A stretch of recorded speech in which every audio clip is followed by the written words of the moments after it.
평소 넉넉한 체중을 가졌던 어느 여인이 결국 살을 빼야 되겠다 하는 이런 마음을 먹고 밥을 먹지 않고 그 시기 이제 유행하는 포도만 먹는 포도 다이어트를 시작을 했어요. 사흘간 그야말로 포도만 열심히 먹던 이 여인이 갑자기 쓰러져서 병원 응급실로 가게 됩니다.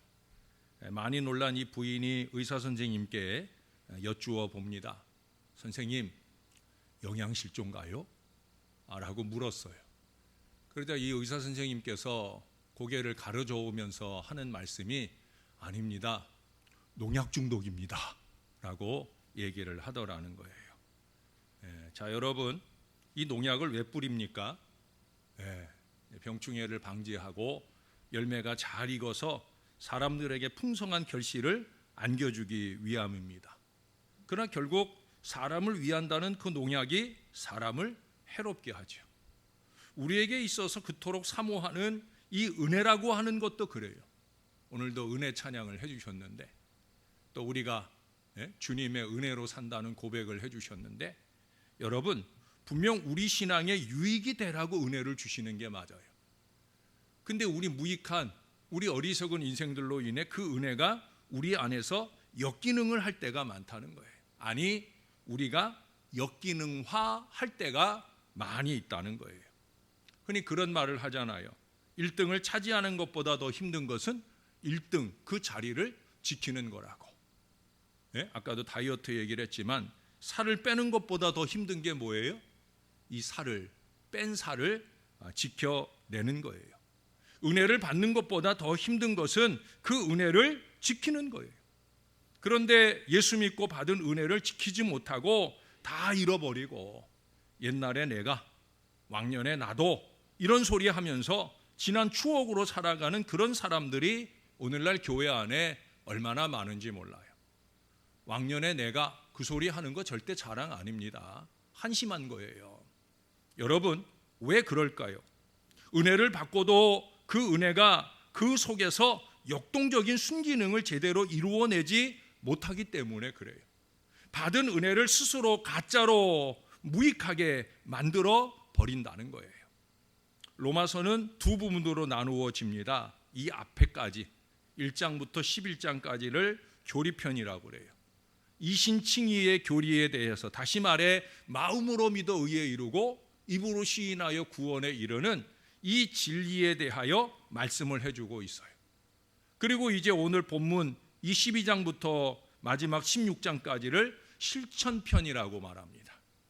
그렇게 이신칭의의 구원 은혜를 받은 사람이 어떻게 살아야 하는지를 말씀하고 있다는 거예요.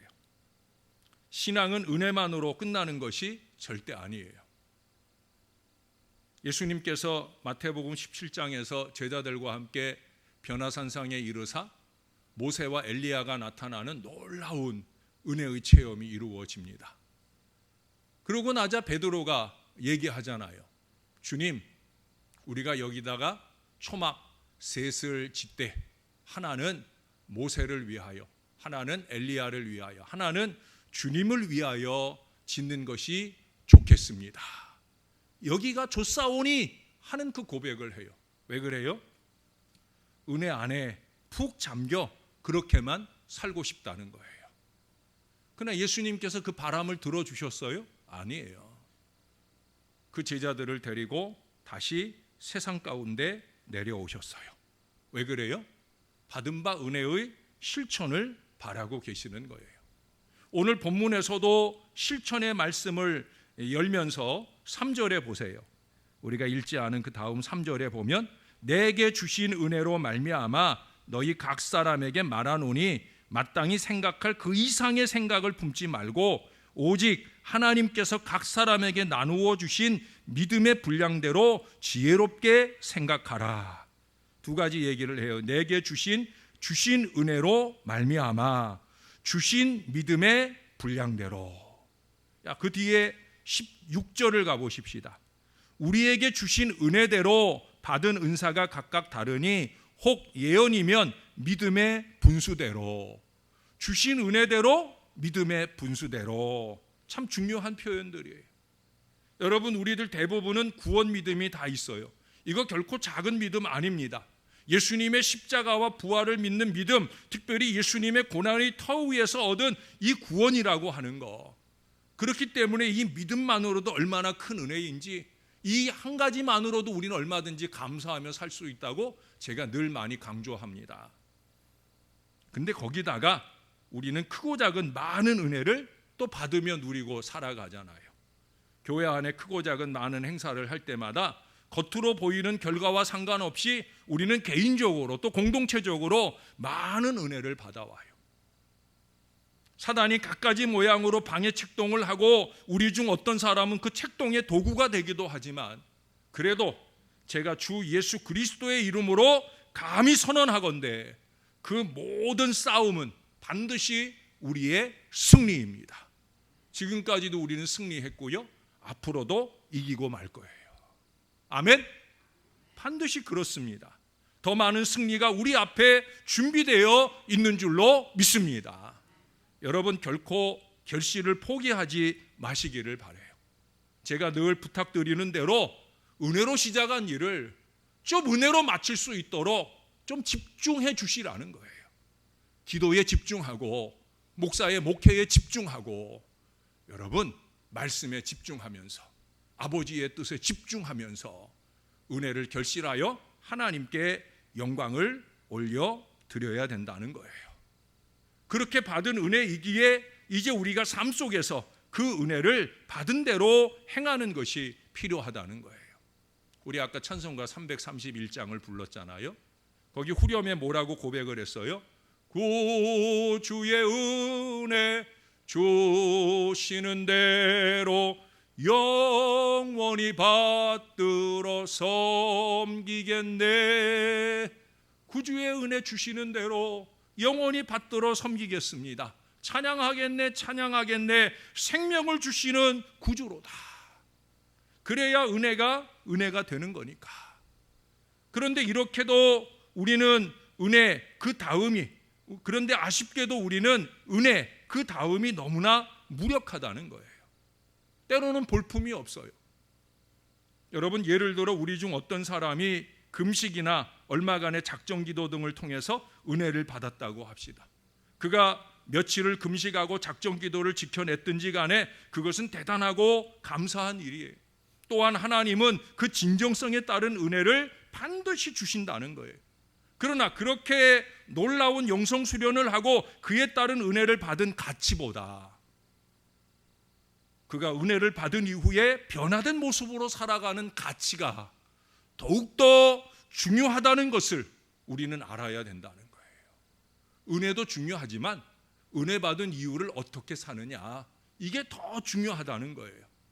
여러분, 예수님께서 40일의 금식 영성을 지났잖아요. 큰 은혜를 받으셨을 거예요. 근데 그 다음에 바로 마귀가 시험을 해와요. 근데 마귀가 시험한 대로 예수님이 만약에 그 돌들을 가지고 떡덩이를 만들었다, 못하실 분이 아니니까. 그래서 그 떡덩이로 만들어서 먹었다고 합시다. 어떻게 되겠어요? 예수님 받으신 은혜가 다 물거품이 되는 거예요. 아버지 뜻대로 가지고 온 사명의 미래가 어쩌면 다 무너질 수도 있는 순간인 거예요. 은혜를 받는 것도 중요하지만 은혜를 지키는 게 더 중요하다는 거예요. 그런데 우리의 한국교회, 많은 사람, 많은 교회들이 이렇게 은혜를 남용하고 오용했다는 거예요. 한국교회가 70년, 80년대 얼마나 많은 성령의 은혜를 체험했어요. 평양 대부흥운동 못지않은 은혜와 부흥의 역사가 한국교회에 일어났어요. 여러분, 1000만이 넘는 부흥 역사는 그 시기에 은혜로 이루어진 거예요. 저도 그 시기에 고등학교를 다니면서 이 민족에 임한 강력한 성령의 은사 체험을 한 사람이에요. 정말 은혜가 넘치는 시기였어요. 그런데 우리에게는 그 다음이 없었더라는 거예요. 그렇게 은혜를 받았으면 그 다음에 그 은혜가 우리의 삶 속에서 놀라운 순기능을 발휘해야 하는데 그렇지를 못했다라고 하는 거예요. 은혜를 받더니 교만해졌어요.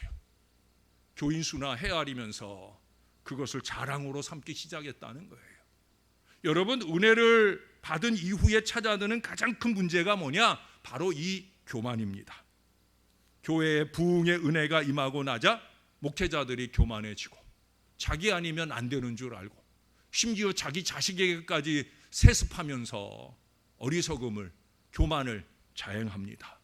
한국교회 전체를 흔드는 어리석은 일을 아무렇지도 않게 행하는 거예요. 교만에 물들면 이 얼굴에 철강석이 딱 임하면 어쩔 수 없는 거예요. 이것이 바로 은혜의 역기능입니다. 또 간혹 교인들 중에는 자기 은혜, 자기 은사가 최고인 양 다른 사람의 신앙을 무시하려 드는 경우를 봅니다. 심지어 목회적 은사를 무시할 때도 있어요. 이게 다 은혜의 역기능입니다. 뿐만 아니라 은혜를 받았다 하면서도 세상에서 세상 사람들과 별다를 게 없는 모습으로 살아갈 뿐 아니라 이 세상 그 이상 세상 사람들이 상식적으로 이해할 수 없는 모습들이 난무합니다. 요즘 교회가 손가락질 받는 가장 큰 이유가 그거잖아요. 세상 상식으로도 이해할 수 없는 일들을 교회가 하니까 이게 세상이 이해가 되지 않는 게 너무 당연한 거예요. 정신을 바짝 차려야 됩니다. 여러분, 에베소서 5장 9절에 보면 빛의 열매는 모든 착함과 의로움과 진실함에 있느니라 했는데, 빛의 열매, 은혜의 열매로 당연히 나타나야 할 착함 대신에 악함이, 의로움 대신에 죄됨이, 진실함 대신에 거짓만 가득한 신앙이라는 거예요. 아니, 이것은 신앙이 아니죠. 그렇잖아요, 여러분. 악함이 어떻게 신앙이에요? 죄됨이 어떻게 신앙이에요? 거짓이 어찌 신앙이라 할 수 있겠습니까? 그야말로 그런 사람들에 의해서 오늘 구원의 복음이 세상에서 역복음이 된다는 거예요. 어제도 제가 잠깐 제목만 보고 내용도 읽고 싶지 않아서 읽지 않았어요. 이게 무슨 내용이냐? 불교나 천주교보다 기독교에 대한 우호감, 그런 것들이 좀 많이 줄어들었다는 거예요. 지금 교회가 자꾸 욕을 먹으니까 어떤 기자가 이제 그걸 기사화하려고 한 그런 일을 보게 되는 거예요. 그러니까 자꾸 전도가 힘들어집니다. 코로나 때문에도 어렵지만 뭐 그 이유 때문만이 아니라 교회가 스스로 역복음의 역기능의 어리석음을 행하고 있다는 거예요. 여러분, 얼마 전에 보았던 요한 3서 2절의 말씀을 기억하시죠? 잘 아시는 말씀이에요. 내 영혼이 잘되고 범사가 잘되며 강건하기를 원하노라. 목사가 원하고 우리 모두가 원하는 참 중요한 말씀입니다. 그런데 여러분, 영혼의 잘됨이 뭡니까? 여기 이 잘됨이라는 말은 그 다음 두 번째 박자에서도 나오잖아요. 범사가 잘된다. 잘되는 게 뭐예요? 이게 그저 형통의 의미만 있는 게 아니에요. 그보다도 더 바로됨. 뭐라고요? 바로됨. 이 의미가 더 강하게 있다는 것을 우리가 잊지 말아야 된다는 거예요. 그런데 우리는 너무 형통 쪽에만 몰두합니다. 그래서 그저 은사나 받고 잠시 가슴만 뜨거워지고 수단 방법 안 가리고 일만 잘 풀리고 물질 풍성하면 아무 거리낌 없이 이게 잘 되는 것인 줄 알아요. 심지어 그걸 함부로 은혜라고 말하기도 합니다. 그 내용을 보면 수단 방법 안 가리고 예수 믿는 사람답지 않은 온갖 거짓과 술수로 그렇게 채워진 부인데도 불구하고 그것을 하나님의 은혜라고 하나님이 가소롭게 여길 어리석은 고백을 함부로 해댄다는 거예요. 여러분, 그렇게 아무 꺼리낌 없는 어리석음들이 오늘 우리의 문제이기에, 그래서 오늘 본문에 보시면 은혜를 아주 잘 말씀해 주고 있어요. 여기 3절과 6절에서 말하는 은혜가 2절에 설명이 되고 있어요.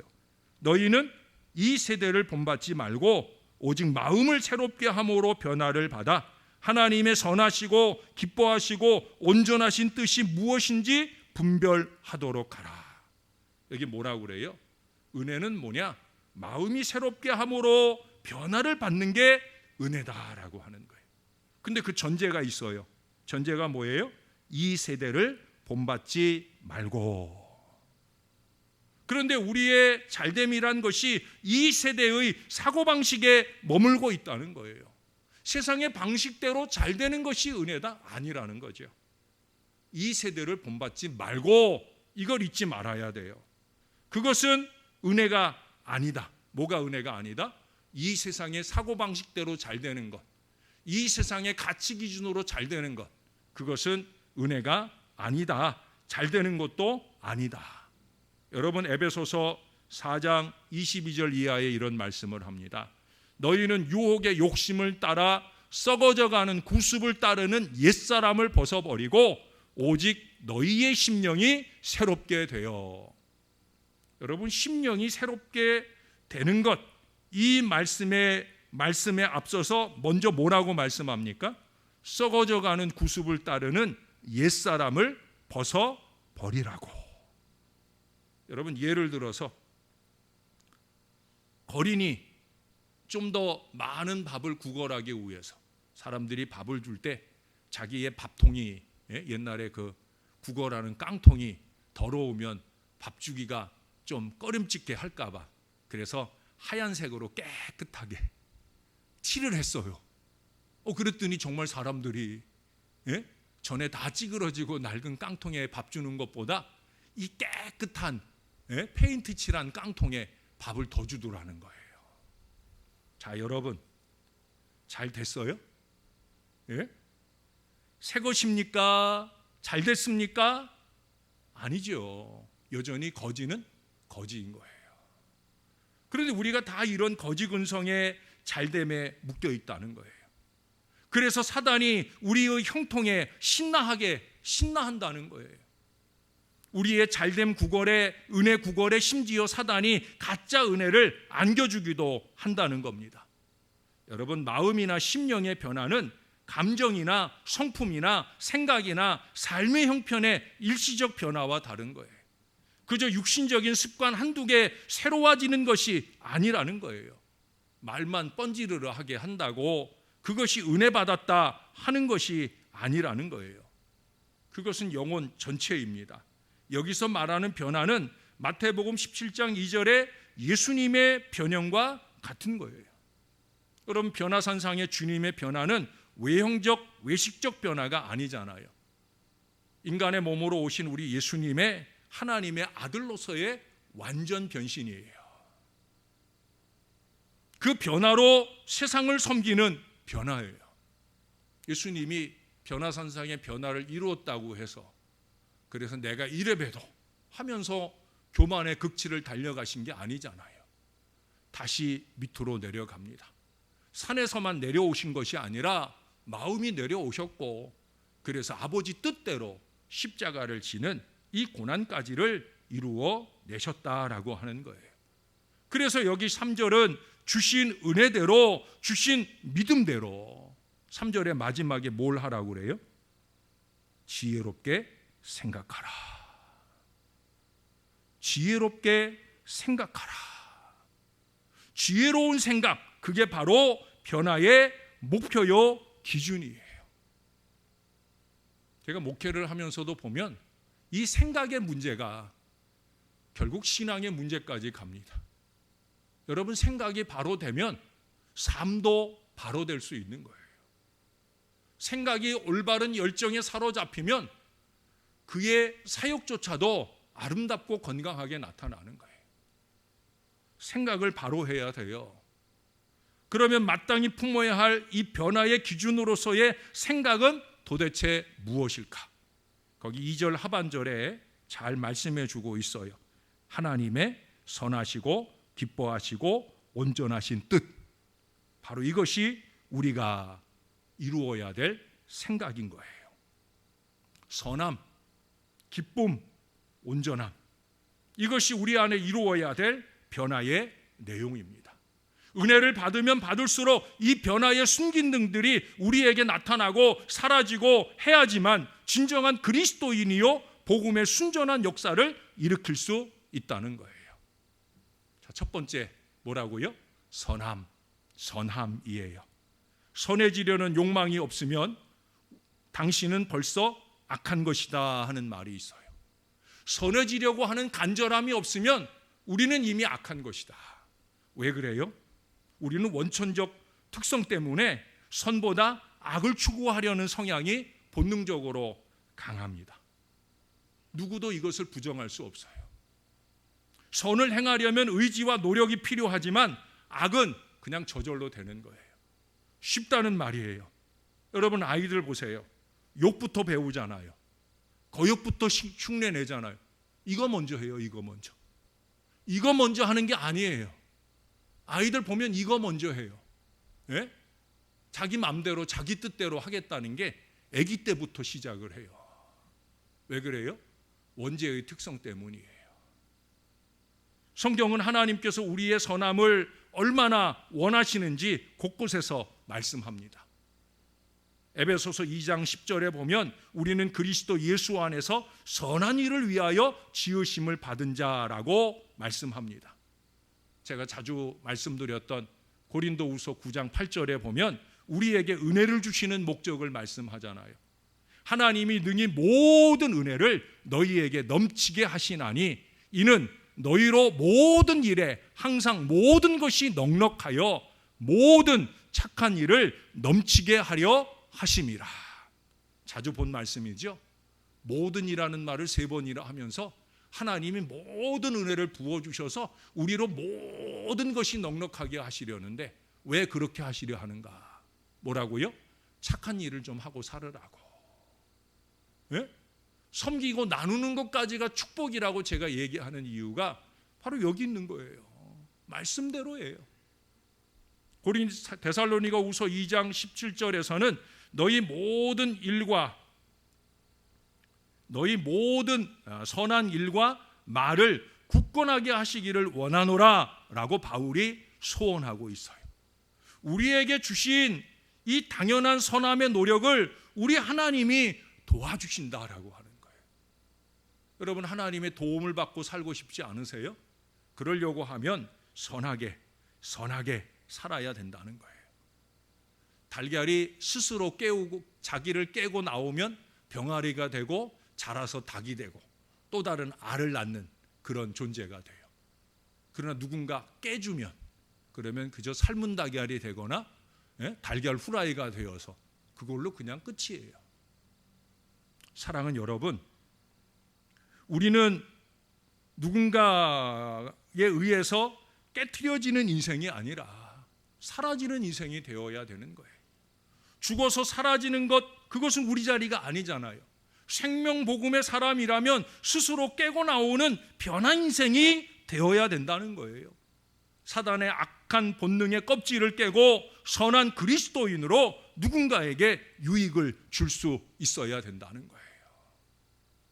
오늘날 교회가 욕을 먹는 이유는 뭐예요? 유익을 주는 것이 아니라 어려움을 끼치고 있기 때문에 손가락질 받는 거잖아요. 여러분 자꾸 죽어야 할 내 성질이 살아가지고 다른 사람의 얼굴을 찌푸리게 하고 다른 사람과 공동체에 불이익을 주는 이 어리석은 일들을 그만할 수 있어야 되는 거예요. 물론 이 악한 세대에서 선하게 사는 것 외롭습니다. 그러나 저와 여러분 하나님 믿는 사람들에게 꼭 필요한 삶이라는 걸 잊지 말아야 돼요.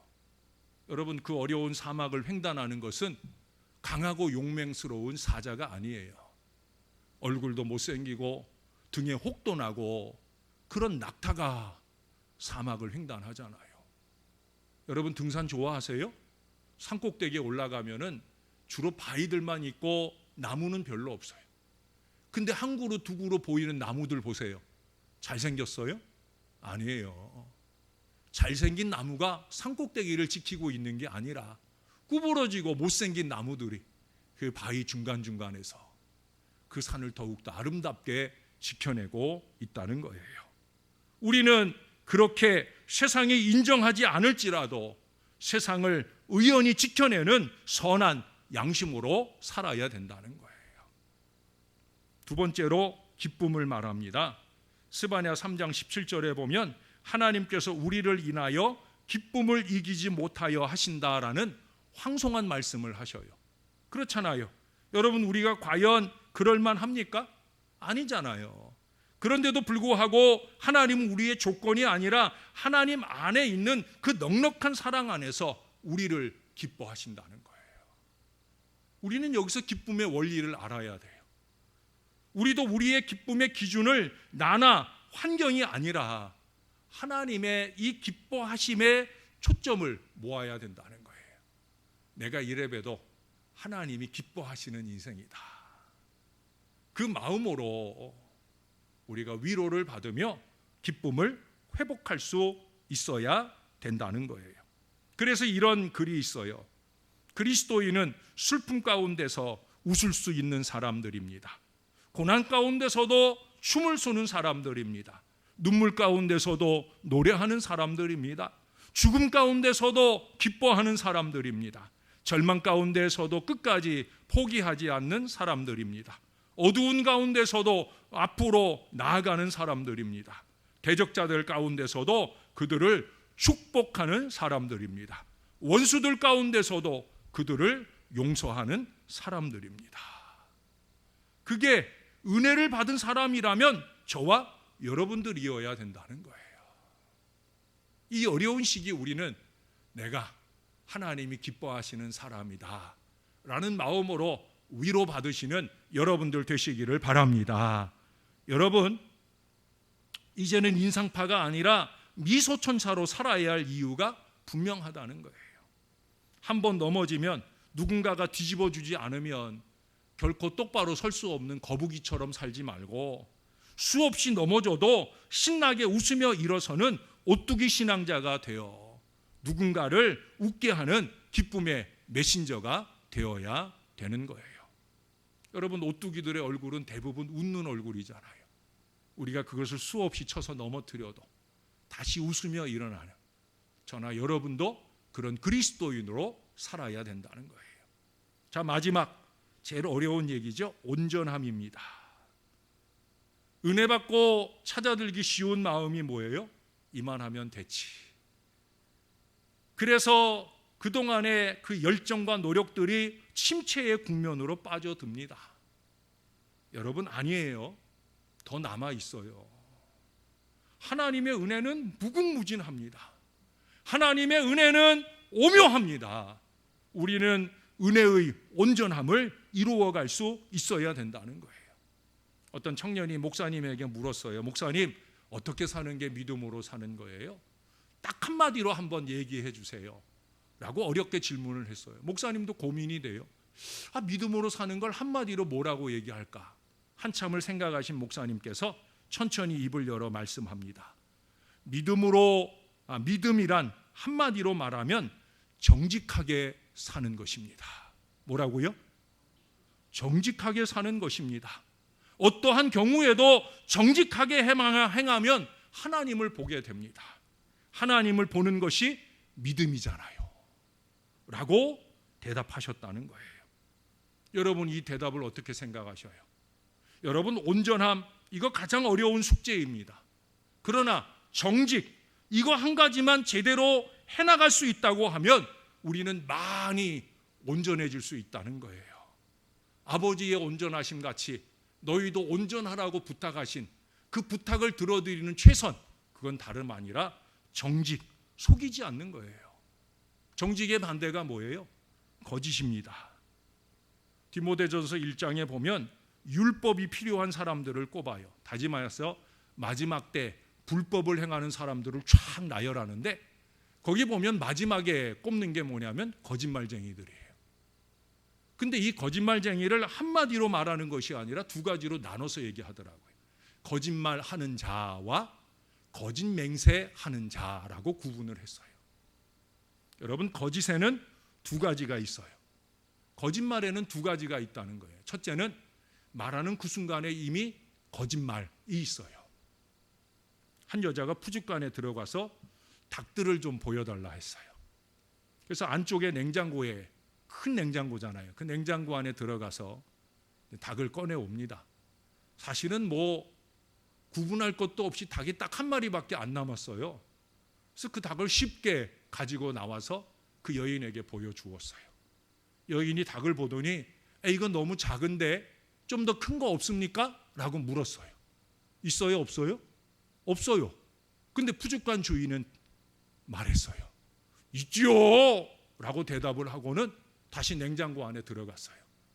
그리고 시간을 좀 보내다가 내내 그 닭을 가지고 나와서 보여줍니다. 그자 그 여인이 이렇게 말하더라는 거예요.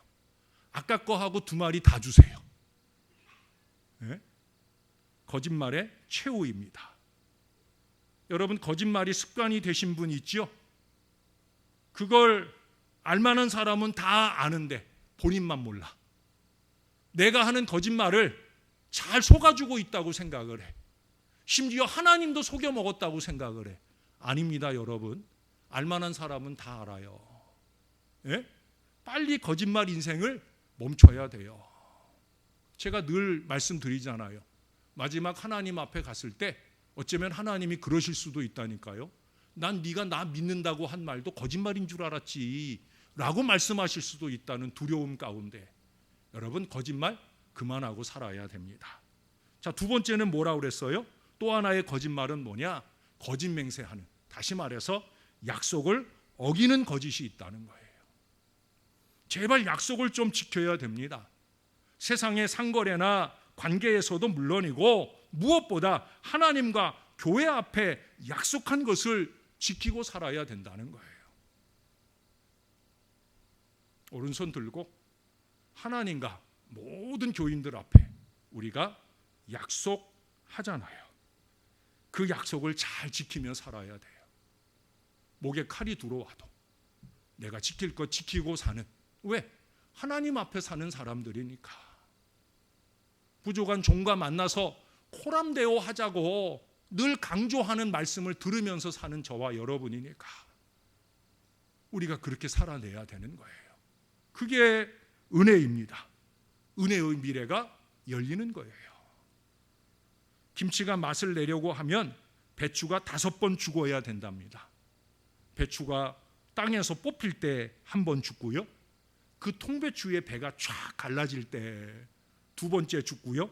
그리고 소금에 절여지면서 3번째 죽고요. 매운 고춧가루와 짠 젓갈에 범벅이 돼서 4번째 죽고요. 마지막으로 장독에 담겨 땅에 묻혀 죽어지면서 익혀져야만 비로소 제대로 된 김치 맛을 내게 되잖아요. 아무리 김치 냉장고 좋다 해도 땅속에 묻혀서 익히는 김치 맛, 그 맛을 따라갈 수 없지 않습니까? 그게 최고잖아요. 사랑하는 여러분, 교회가 도매금으로 욕을 먹고 있는 이 시대에 우리도 좀 제대로 그리스도인의 맛을 좀 내야 되지 않겠습니까? 세상은 교회를 향해 뭐라고 하든지 저와 여러분이 신앙하는 이 신월제일교회만큼은 교인의 맛을, 교회의 맛을 좀 제대로 내면서 살자는 거예요. 그러기 위해 오늘도 성질 좀 죽이고 고집도 죽이고 편견도 죽이고 거짓도 죽이고 악함을 죽여서 우리 주님께 드려지고 변화되어서 은혜의 순기능을 힘있게 드러내며 사시는 건강한 우리 신월제일교회 모든 교인들이 되어 주시기를 우리의 모범이 되시고 구주가 되시는 예수 그리스도의 이름으로 간절히 축원합니다. 축원합니다. 기도하겠습니다. 좋으신 아버지, 오늘도 감사합니다. 부족한 종을 통해 준비하고 말씀하게 하신 대로 우리가 좀 살아낼 수 있게 도와 주시옵소서. 이 악한 세대를 본받아 살지 말게 도와주시고 우리가 마음으로부터 변화를 받아 심령으로부터 변화를 받아 아버지의 선하시고 기뻐하시고 온전하신 뜻을 따라 살아가는 건강한 생각과 삶이 이루어지게 도와 주시옵소서. 주신 은혜대로 그렇게 풍성한 순기능의 역사를 열어가며 사는 신월제일교회 모든 성도들 되도록 은혜 더하여 주옵소서. 감사합니다.